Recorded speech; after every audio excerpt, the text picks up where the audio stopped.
देखिए, अगर हम लोग अकाउंट की बात करें, ठीक है, तो हालांकि इसमें कई टाइप्स के अकाउंट्स पढ़ने होते हैं, लेकिन अभी हम लोग जो कर रहे हैं, हम लोग तो कॉस्टिंग में कर रहे हैं। तो दो बता रहे हैं आपको। एक होता है आपका फिनेंशियल अकाउंट, एक होता है कॉस्ट अकाउंट, एक होता है कॉस्ट अकाउंट। इसको कॉस्टिंग भी कहते हैं हम लोग, कॉस्ट अकाउंट। ठीक है, आप समझो दोनों में अंतर क्या हुआ विशेष तौर पर पहले समझ में इजीली आएगी आपको। फिनेंशियल जो हुआ, ये फिनेंशियल हमेशा बनता है at the end of the year, end of the financial year.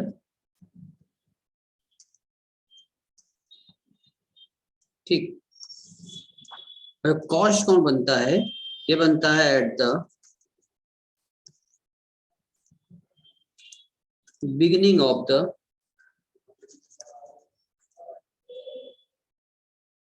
Financial year.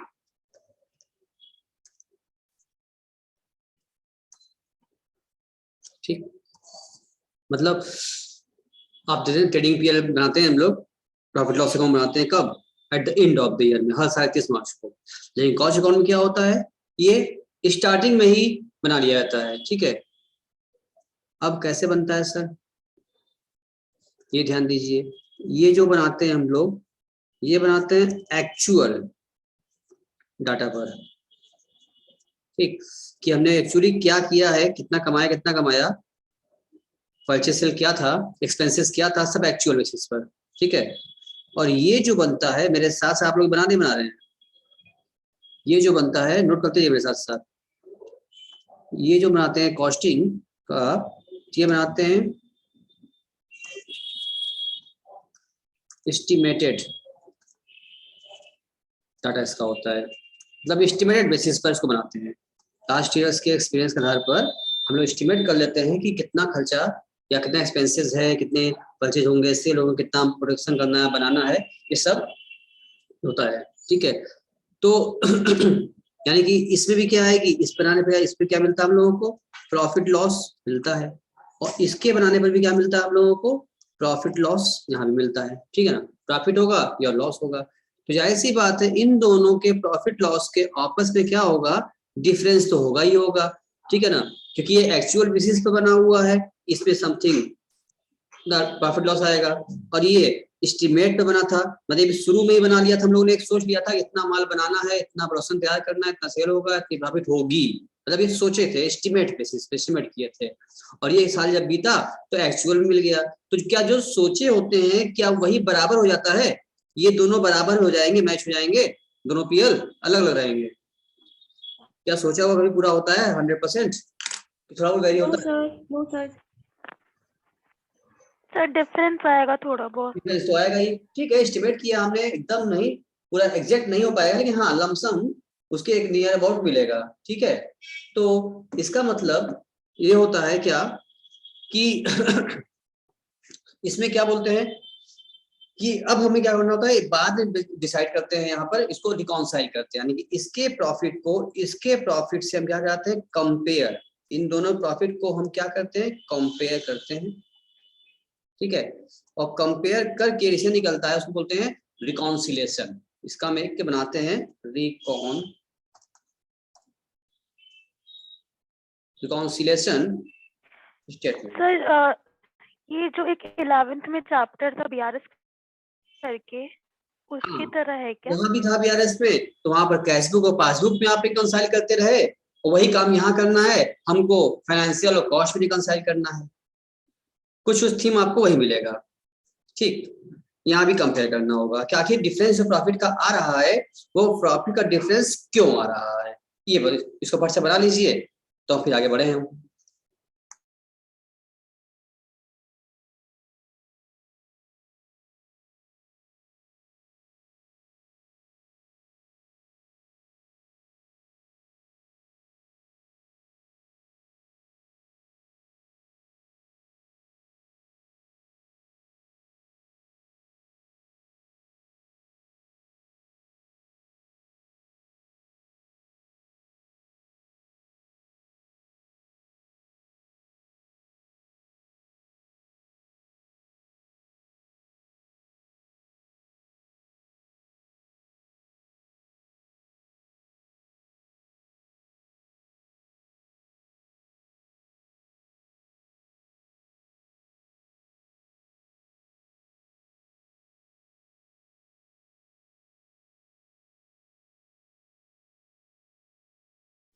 Isha तुम भी लेट में नोट कर ली?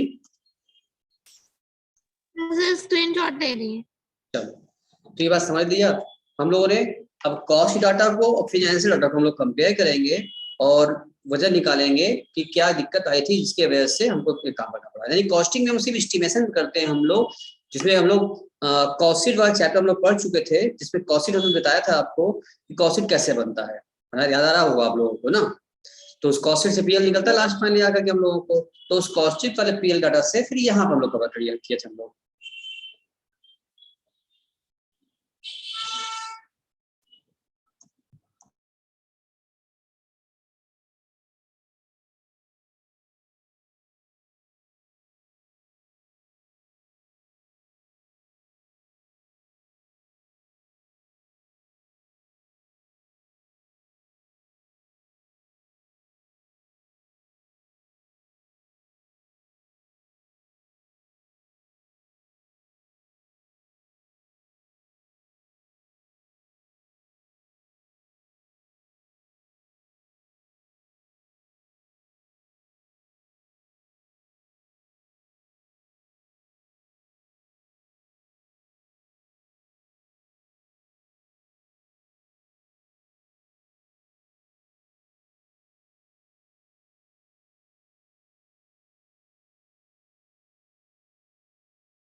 आई थिंक हो गया होगा आप लोगों का। अब चलिए हम आपको दिखा देते हैं कॉस्ट शीट जो हमने बनवाया था। तो कॉस्ट शीट में पीएल कैसे निकलता था, ठीक है, उसका बना था आपने, फिर भी जिसका ना बनाया हो तो एक बार बना ले मेरे साथ साथ, उसको हम शेयर कर लेते हैं। ठीक है श्रेया, ईशा बना लो। Okay sir. देखो ये हमने उसमें बनाया था, शायद प्रियंका तुम बनाई होगी, ठीक है। देखो इसको तुम बनाओ मेरे साथ साथ, पर इसको बनाओ। सर ये वाला तो है। हाँ तुमने कहते ना हम इसको पढ़ा चुके हैं आपको, पर श्रेया जी नहीं हुआ था, तुमको अभी एक बार करा दे कवर, ताकि फिर क्वेश्चन लगाते दिक्कत ना आए हमको आगे चल के। देखो जब हम लोग कॉस्ट शीट बनाते हैं तो कॉस्ट शीट में हमने किया था, सबसे पहले लिखते हैं हम लोग raw material, opening raw material, फिर जो स्टॉक होता है हमारे पास, इसे देख लो पहले अलग से बनवा सर। जो गुड्स होता है हमारे पास वो 3 प्रकार का होता है, क्योंकि मैन्युफैक्चरिंग कंसर्न है, हम लोग कॉस्टिंग कर रहे हैं, मैन्युफैक्चरिंग बना रहे हैं गुड्स को, तो मेरे पास रॉ मटेरियल भी होगा कच्चा माल, और WIP मतलब होता है वर्क इन प्रोग्रेस, ठीक है, और फिनिश गुड्स भी होता है हमारे पास, तैयार माल, ऐसा माल जो एकदम अभी कच्चा माल है, बनाना बाकी, रॉ मटेरियल्स जो बनकर तैयार एकदम कंप्लीट फाइनल हो चुका है उसको बोलते हैं फिनिश गुड्स FG, और जो अभी अभी आधा बनाना बाकी है, आधा कच्चा पक्का माल है, उसको बोलते हैं वर्क इन प्रोग्रेस WIP। 3 प्रकार का माल होता है हमारे पास गुड्स, ठीक है। तो रॉ मटेरियल जो होता है वो मटेरियल कंज्यूम में जाता है, WIP फैक्ट्री में, क्योंकि वर्किंग फैक्ट्री में हो रही है, और फिनिश गुड्स जो होता है वो कॉस्ट ऑफ प्रोडक्शन में आता है, क्योंकि मेरे माल बनके तैयार चुका है, कॉस्ट ऑफ प्रोडक्शन मालूम चल जाती है उसमें हम लोगों को, ठीक है। ये वाला आपने बना लिया गुड्स वाला, हटाएं इसको, कॉस्ट शीट पर आए, बोलो।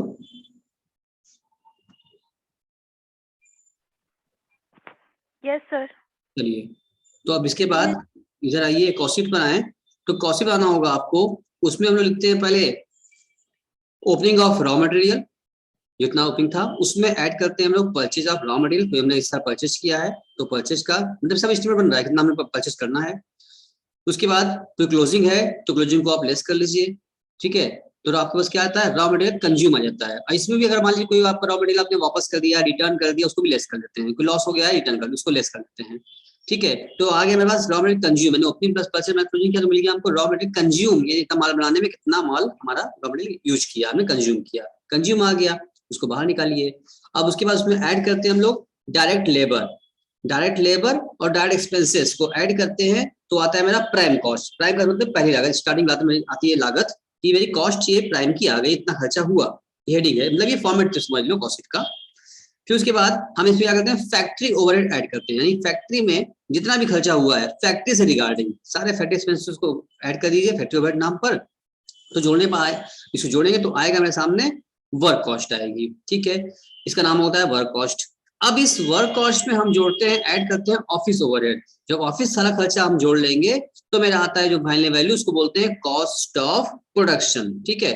अब कॉस्ट ऑफ प्रोडक्शन आने के बाद हम इसमें ऐड कर लेते हैं opening stock of finish goods और लेस करते हैं closing stock of finish goods. हटा दिया हमने, यहाँ से ऐड लेस किया तो फाइनली आ गया हमारे पास कॉस्ट ऑफ गुड्स सोल्ड, यानी कि जितना माल बनाया था उसमें पहले कितना रहा, कितना बच गया, हटा दिया तो कितना माल बिक जाएगा, बिक जाएगा वो मिल जाएगा। कॉस्ट ऑफ गुड्स सोल्ड, जो माल बिक गई उसकी लागत मिल जाएगी, कॉस्ट ऑफ गुड्स सोल्ड आ गया।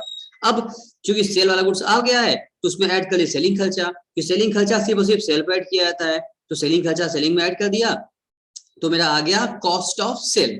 अब कॉस्ट ऑफ सेल जाने के बाद अब इसमें हम प्रॉफिट जोड़ लेते हैं तो मेरा सेलिंग प्राइस मिल जाता है, या सेलिंग प्राइस दिया हो तो उसमें लेस करो, डिफरेंस क्या आएगा, प्रॉफिट का आ जाता है। ये थी मेरी कॉस्ट प्राइस, कॉस्ट शीट का फॉर्मेट हुआ जिससे कि हमको यहाँ पर प्रॉफिट मिला।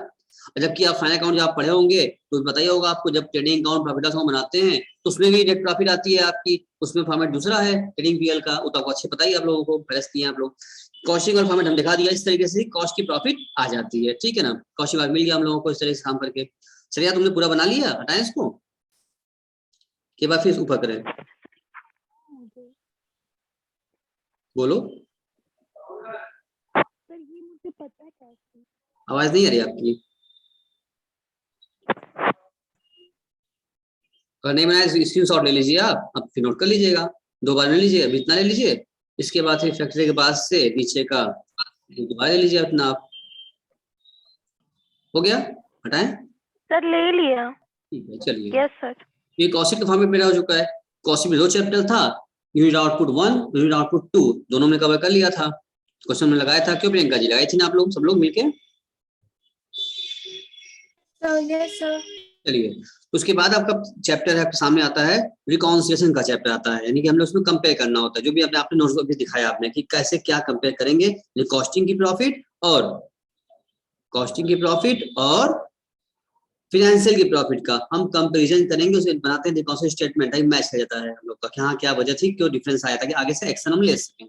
ठीक है, यही काम करना हमको इस चैप्टर में कॉन्सेप्ट में। अब ये बहुत सारी पॉइंट्स आएंगे, एक एक चीज हम समझते जाएंगे, क्वेश्चन करते रहेंगे और वहीं पर हम समझते भी रहेंगे। ठीक है, कि कैसे काम करना है हम लोगों को। तो अब हम ओपन करते हैं चैप्टर आपका, ऑलरेडी पीडीएफ हमने बना लिया है ताकि समय से हम बता सकें आपको, लेट ना हो। आइए स्टार्ट करते हैं, यहाँ पर आपके चैप्टर ले चलते हैं आपको। आपके पास जो बुक होगा अपना बुक भी ओपन कर लीजिए, आप ही का बुक है ये एम एल अग्रवाल का ना, तो आप भी बुक ओपन कर सकते हैं अपना, ठीक है ना। ये reconciliation statement, reconciliation of cost and financial accounts, बहुत ही इंपॉर्टेंट चैप्टर है। हर बार हर साल इस चैप्टर से क्वेश्चन आता ही आता है, ठीक है ना। तो बहुत इंपॉर्टेंट क्वेश्चन ये वाला हम लोग का चैप्टर से हमारा। तो मीनिंग ऑफ रिकॉन्सिलिएशन बता दिया हमने आपको कि जहाँ कॉस्ट और फाइनेंशियल बुक दोनों अलग अलग मेंटेन किए जाते हैं। अच्छा, कुछ संस्था ऐसी होती है जहाँ पर दोनों मिला के किया जाता है। तो बुक्स और अकाउंट जो मेंटेन लोग करते हैं, 2 सिस्टम होता है, एक मिला करते हैं मेंटेन, एक सेपरेटली करते हैं, मतलब इंटीग्रेटेड नॉन इंटीग्रेटेड। अगर मिला के कॉस्टिंग फाइनेंस एक साथ एंट्री किए हुए हैं तो निकासी बनेगा ही नहीं। और जो बड़ी कंपनियां होती हैं कॉस्टिंग डाटा अलग रखते हैं, रिकॉर्ड मेंटेन करते हैं, उस अकाउंट मेंटेन करते हैं, और फाइनेंशियल अकाउंट अलग मेंटेन करते हैं, तो 2 अकाउंट मेंटेन करते हैं। तो इसलिए वहां पर रिकॉन्सिलिएशन की बात आती है, ठीक है। तो जब कॉस्टिंग और फाइनेंशियल दोनों अलग अलग मेंटेन किए जाएंगे अकाउंट्स, तो यहाँ पर हमारे रिकॉन्सिलिएशन की बात आएगी, ठीक है। उसके बाद अब ये बहुत सी वजह दिया, डिफरेंस दिया हुआ है कि आपकी क्यों डिफरेंस आता है। जैसे आप लोग काना से 11 में लोग बीआरएस पढ़े थे, वहां भी वजह थी, तो वहां भी आप लोगों ने ऐड होता है लेस याद किया था। हम आपको बिल्कुल भी याद नहीं कराने, हम तो वहां भी बच्चों को याद नहीं करवाते हैं, एक आइटम भी याद नहीं करवाते, क्यों, कौन सा आइटम ऐड करना है, कौन सा लेस करना है, कभी याद नहीं कराए ना, इसमें भी याद नहीं कराएंगे हम आपको। हम समझाएंगे, बताएंगे, सिखाएंगे कि देखो क्या वजह है कि क्यों ऐड करना है, क्यों लेस करना है। आप खुद से क्वेश्चन पढ़ते डिसीजन ले लेंगे कि हमें ऐड करना है, ठीक है। तो आप इसको बुक थ्योरी अपने पढ़ते रहिएगा कि अब आइटम क्या क्या है, डिफरेंस क्यों, वजह क्या आती है।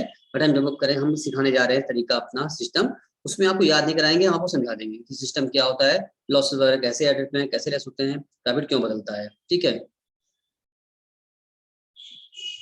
ये तो आपकी बुक का ही है सिस्टम। इसका इन्होंने देखिए फॉर्मेट दिया है आपका, तो फॉर्मेट आप इसमें देख लीजिए इनका, इसी फॉर्मेट में काम करेंगे हम लोग। हम लिखेंगे पहले profit as per cost sheet, यानी कॉस्ट शीट जो बनाया हमने, कॉस्ट स्टेटमेंट प्रॉफिट ले लिया, जैसे वहां पर ना कैश बुक की प्रॉफिट देते थे तो आंसर पासबुक आता था, या पासबुक प्रॉफिट स्टार्ट करते थे स्टार्टिंग पॉइंट तो आंसर हमारा कैश बुक आता था। वैसे यहाँ भी काम करना है, हम कॉस्ट शीट के प्रॉफिट स्टार्टिंग पॉइंट लेंगे तो अब सारे जो आइटम्स डिफरेंस होंगे जिसकी वजह होगी उसको ऐड लेस करेंगे, तो फाइनली जो मेरा आंसर आएगा वो मेरा प्रॉफिट एज पर फिनेंशियल आएगा। यानी कि हमने कॉस्टिंग पर स्टार्ट किया बेटा तो आंसर जो मेरा आएगा वो एज पर फिनेंशियल से मैच कर जाएगा, तभी हम मानेंगे सही है। अगर हम मानेंगे गलत नहीं, हम सही नहीं कर पाएंगे मैच नहीं किया तो।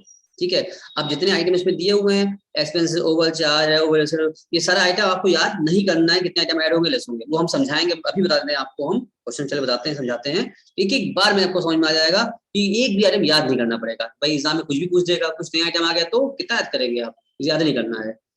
ऐसा कौन से बताएंगे आपको कि बिना याद काम हो जाएगा। ठीक है, आइए। सर ये इजी चैप्टर है या ट्रिकी चैप्टर है? सारे चैप्टर सब इजी हैं, जितने बुक में चैप्टर देख रहे हैं आप लोग, कोई चैप्टर टफ नहीं है तब तक जब तक आपको आ नहीं जाता। कोई चीज अगर नहीं आ रहा है तो टफ है, अगर आ गया तो इजी है।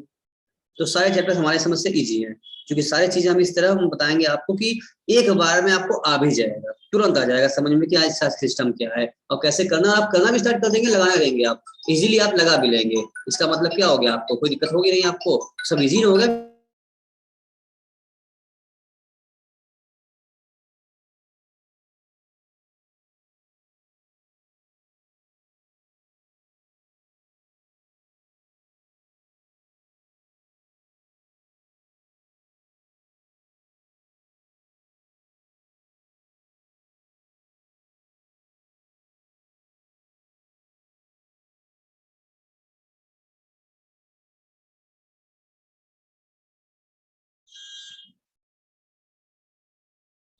तो समझ में आई बात, चैप्टर डिफिकल्ट कोई भी नहीं है, सब इजी चैप्टर्स हैं।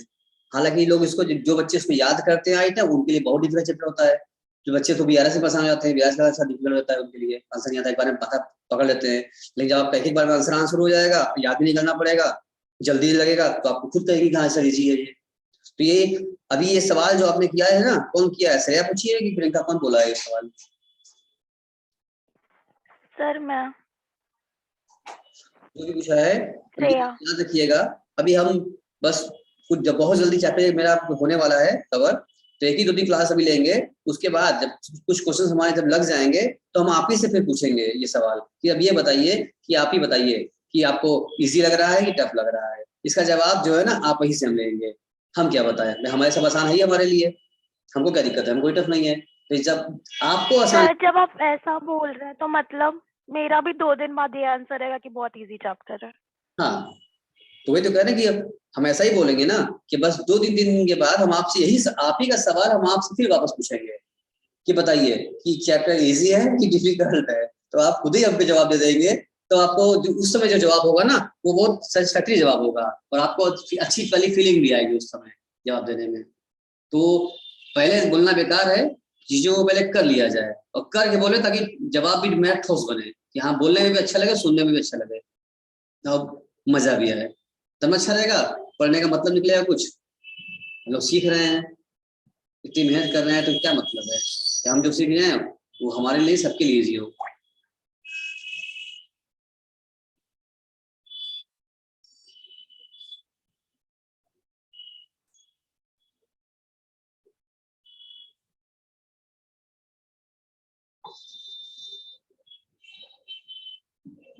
चलो तो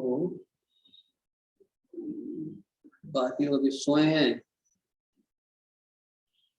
चलो तो देखो यहाँ कह रहा है the net profit of the Bharat engineering company. हम सीधे डाटा क्वेश्चन से शुरू स्टार्ट कर रहे हैं, इसी में समझाएंगे हम आपको data wise.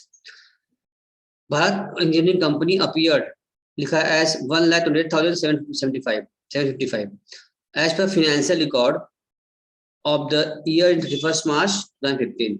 The cost book, however, showed net profit 1,72,400. Financial profit दे रखा है और कॉस्ट का प्रॉफिट दे रखा है सेम पीरियड का।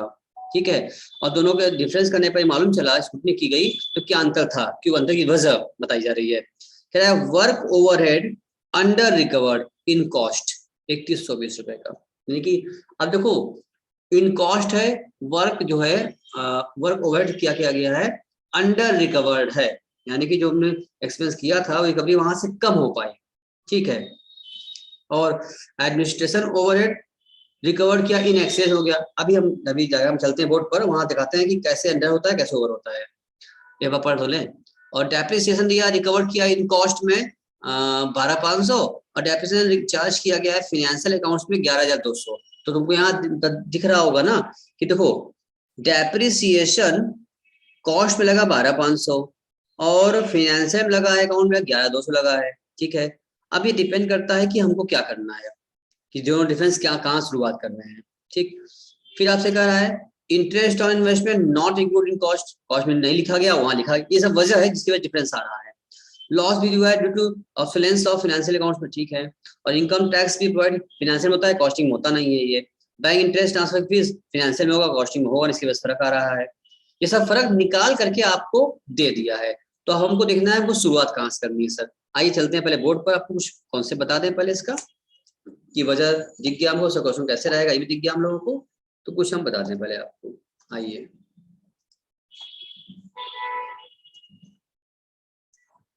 देखो हमें करना क्या है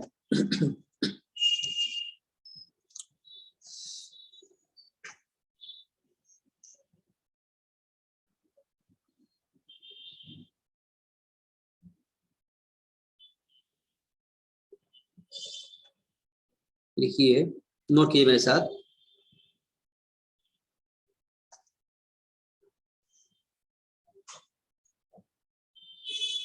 नोट या स्क्रॉल भी कर सकते हैं।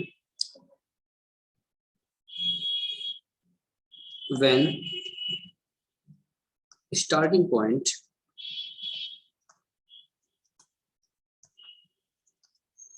is cost profit,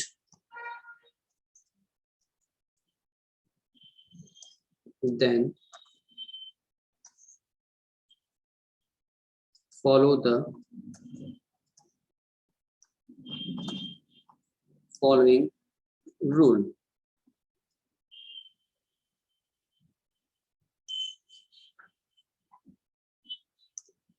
फर्स्ट, ये सब बुक मत खोजना, ये सब हम अपने मन से लिखवा रहे हैं तुम्हारा काम आसान करने के लिए, तुम्हारे बुक नहीं मिलेगा सब।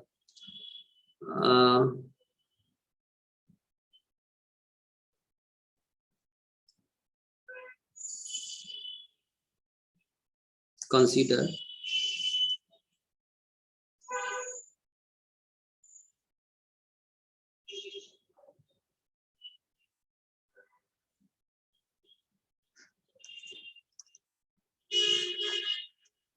financial profit as a base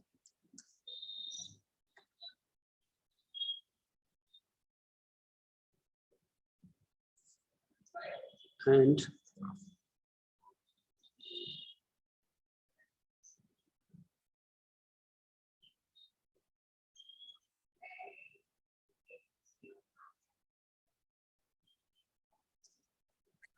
follow this। क्या फॉलो करना होगा आपको?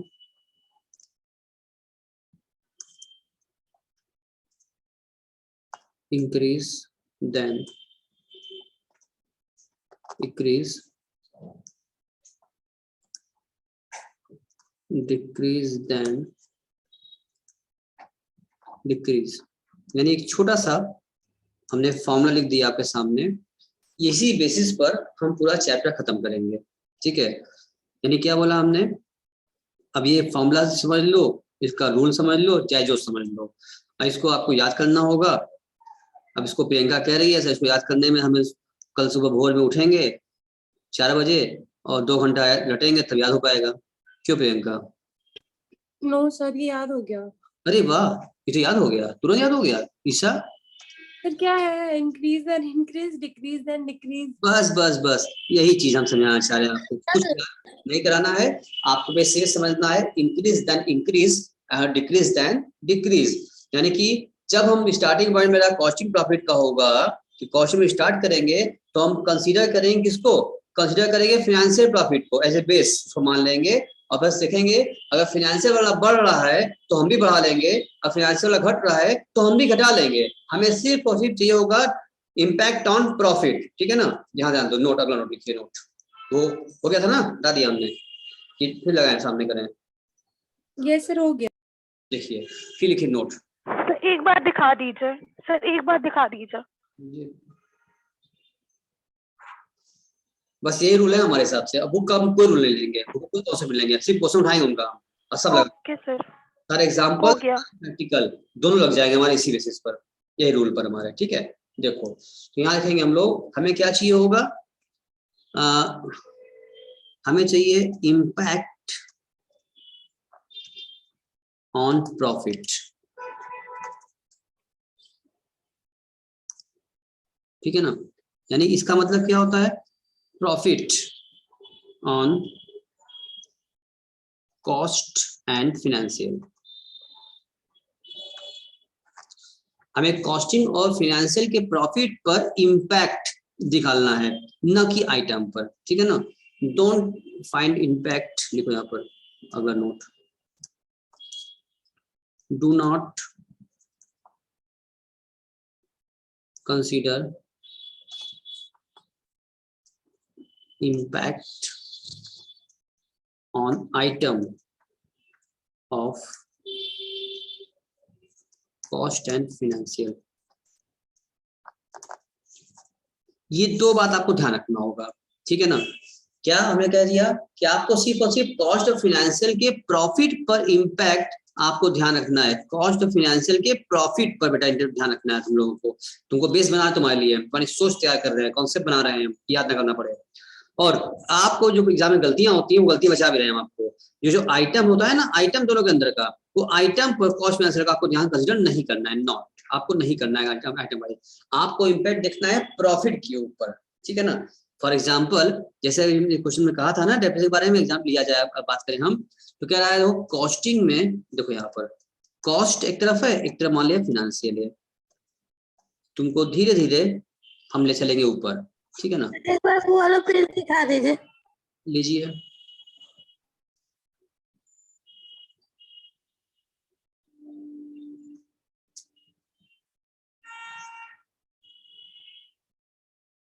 हो गया, समय नोट कर लिया,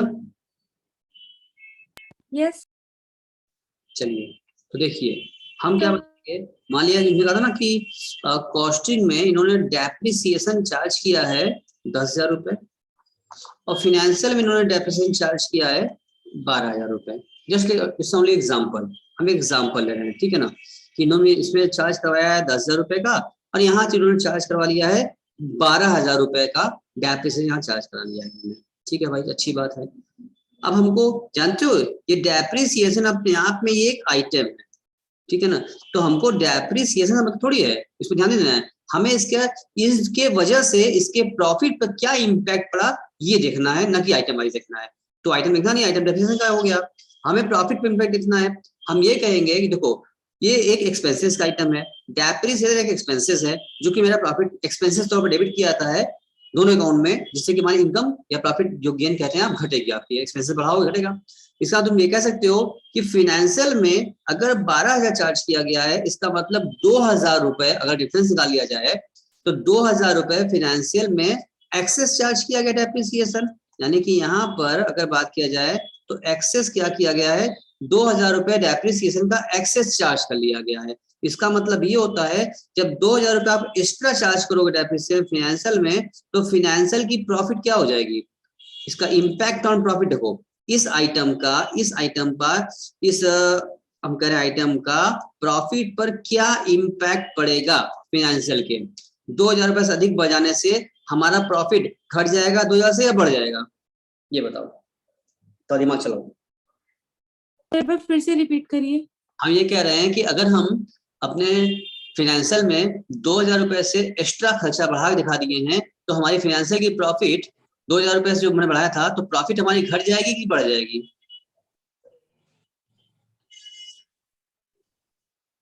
सर घट जाएगी। प्रॉफिट हमारी घट जाएगी, कौन बोला? प्रियंका जी, सर हम प्रियंका। ईशा जी, श्रेया जी, आप भी बोलिए कुछ।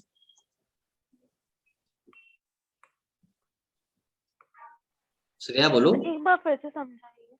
हम ये कह रहे हैं कि अगर हम यही बेस है, देखो बेटा यही समझ लोगी तो आगे क्वेश्चन में दिक्कत नहीं होगी। हम ये कह रहे हैं कि अगर आप फाइनेंशियल अकाउंट में 2000 रुपए से एक्स्ट्रा डेप्थ दिखा दिया है, खर्चा दिखा दिया है आपने, तो खर्चा बढ़ाओगी तो प्रॉफिट घटेगा या बढ़ जाएगा? सर बढ़ जाएगा। प्रॉफिट बढ़ेगा। प्रॉफिट घट जाएगा नालायक। तुम्हारे पास अगर 10,000 रुपए है और तुम अगर 6,000 खर्चा करती हो, 4 बचा, फिर 8 खर्चा कर दोगे तो घट जाएगा, तो प्रॉफिट में बचेगा इनकम।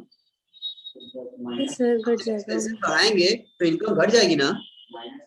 हाँ, यस सर।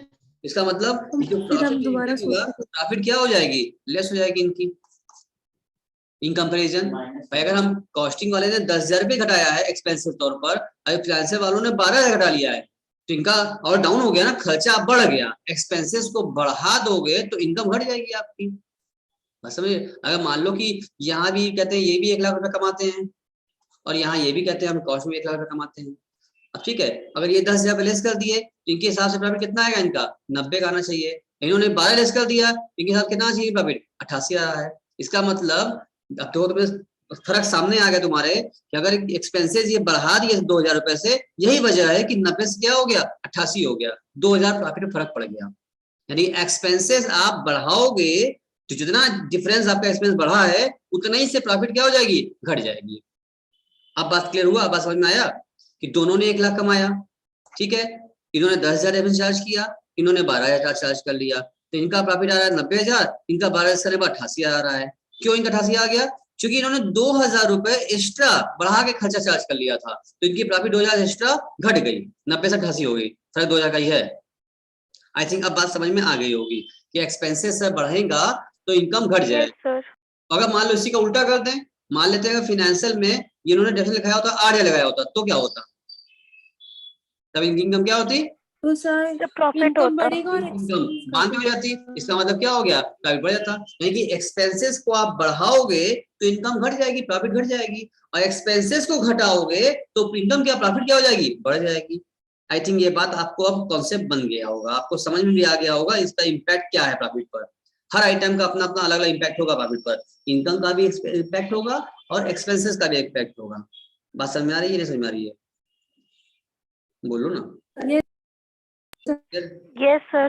तो अब यहाँ देखेंगे कि हम ये नहीं कहेंगे कि भाई 10,000 यहाँ है और यहाँ 12,000 है, आइटम पर फर्क नहीं देखना अपने को, ऐसे देखेंगे तो 2,000 बढ़ रहा है ना। देखो आइटम वाइज तुम देखोगी, यहाँ 10 है यहाँ 12 है तो 2,000 बढ़ रहा है, यहाँ नहीं देखना है आपको, आपको देखना है इसका इम्पैक्ट ऑन प्रॉफिट। प्रॉफिट क्या इम्पैक्ट पड़ा, इनके पीएल पे क्या इम्पैक्ट पड़ेगा, इम्पैक्ट ऑन पीएल।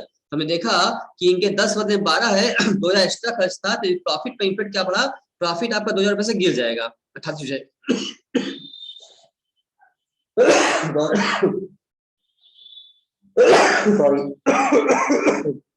तो हम कहेंगे कि फाइनेंशियल की प्रॉफिट इस आइटम की वजह से, इस ट्रांजेक्शन की वजह से फाइनेंशियल की प्रॉफिट में 2,000 रुपए से घट गई है। तो हम यहाँ फॉर्मूला लगा लेंगे, पर कॉन्सेप्ट लगाएंगे, ये वाला फॉर्मूला लगाएंगे, increase and increase, decrease and decrease. अगर फाइनेंशियल की प्रॉफिट क्या करना है, अगर कॉस्ट्यूम में स्टार्टिंग पॉइंट है तो फाइनेंशियल ध्यान देना होगा, हम लोगों को कंसीडर करना होगा। फाइनेंशियल की प्रॉफिट घट रही है तो हम भी क्या करेंगे, घटा लेंगे। फाइनेंशियल प्रॉफिट बढ़ेगी तो बढ़ा लेंगे। समझ में आ रही है क्या कर रहे हैं हम। अगर फाइनेंशियल की प्रॉफिट घटेगी तो हम भी घटा लेंगे, अगर बढ़ेगी तो हम भी बढ़ा लेंगे। Getting it? अभी भी रुके हैं, क्लियर हो गया सबको, बताइए, बोलो। समझ गए सर। क्लियर हो गया। हो गया, तभी अभी चलिए आप जवाब दीजिए हमको। यहाँ कॉस्ट है, यहाँ फाइनेंशियल है, अब इसका जवाब आप जल्दी दीजिएगा, ठीक है। अभी बताइए कि कॉस्टिंग में हमें दिखाया है वेजेस 50,000 रुपए का, और फाइनेंशियल में दिखाया हमने वेजेस यहाँ पर 40,000 रुपए का। अब बताइए फाइनेंशियल की प्रॉफिट में क्या इम्पैक्ट पड़ा होगा, इसके प्रॉफिट लॉस पे क्या पड़ा होगा, प्रॉफिट लॉस घटा होगा, बढ़ा होगा, प्रॉफिट बढ़ा होगा। इसकी प्रॉफिट क्या होगी, बढ़ा होगा। बढ़ा होगा, कितने से, तो 60,000, अगर 1 लाख का करे तो फिर 60,000 है। हम 50 बोल रहे हैं, 50 यहाँ लिखा है एक्सपेंसेस, यहाँ डाला है 40, तो बताओ कि प्रॉफिट में कितना फर्क पड़ा होगा, घटा होगा, बढ़ा होगा, कितने से बढ़ा होगा, ये बताओ। तो 10,000 से बढ़ा होगा। इम्पैक्ट 10,000 का ही है, यस सर। हम देख रहे 10,000 रुपए का है, तो एक्सपेंसेस यहाँ इन्होंने कम दिखाया है इन कंपनी कॉस्ट, एक्सपेंस कम दिखाओगी इसका मतलब इनका प्रॉफिट क्या होगा, प्लस में है, जब प्रॉफिट बढ़ा हुआ है। जबकि आइटम वाइज देखोगी तो 50 से 40 हो गया है, ये 10,000 घट रहा है। जबकि प्रॉफिट इम्पैक्ट देखेंगे तो प्रॉफिट मेरा बढ़ रहा है। रूल कहता है हमारा इंक्रीज एंड इंक्रीज। अब इसका मतलब इनकी प्रॉफिट इंक्रीज कर रही है तो हम कॉस्ट में भी क्या कर लेंगे, 10,000 प्रॉफिट ऐड कर लेंगे अपना। इनका ऐड हो रहा है तो हम